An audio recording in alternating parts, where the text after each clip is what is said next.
ರಣಾಂಗಣವಾಗಿದೆ ಚಿತ್ರದುರ್ಗ ಕ್ಷೇತ್ರದ ಮೈತ್ರಿ ಸಭೆ. ಕಮಲದಳ ನಾಯಕರ ಸಭೆಯಲ್ಲಿ ಗಲಾಟೆ ಏರಿದೆ. ನೋಡಿ, ತಾರಕಕ್ಕೆ ಏರ್ತಾ ಇದೆ ಅಲ್ಲಿ ಗಲಾಟೆ. ಅಂದ್ರೆ ಹಲ್ಲೆ ಆಗುವಷ್ಟರ ಮಟ್ಟಿಗೆ ಹೋಗಿದೆ.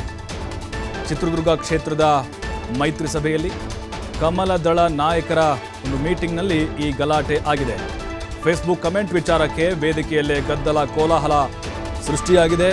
ಆರ್ಎಸ್ಎಸ್ ಮುಖಂಡ ಚೈತನ್ಯ ಪ್ರಭು ಮೇಲೆ ಹಲ್ಲೆಯನ್ನ ಮಾಡಿದ್ದಾರೆ. ಬಿಜೆಪಿ ಮುಖಂಡರಿಂದಲೇ ಆರ್ಎಸ್ಎಸ್ ಮುಖಂಡನಿಗೆ ಥಳಿತ. ಮಾತಿಗೆ ಮಾತು ಬೆಳೆದು ಆರ್ಎಸ್ಎಸ್ ಮುಖಂಡ ಚೈತನ್ಯ ಪ್ರಭು ಮೇಲೆ ಹಲ್ಲೆ ಮಾಡಿದ್ದಾರೆ. ಪಾವಗಡದ ಎಸ್ಎಸ್ಕೆಎಸ್ ಕಲ್ಯಾಣ ಮಂಟಪದಲ್ಲಿ ಈ ಘಟನೆ ನಡೆದಿದೆ.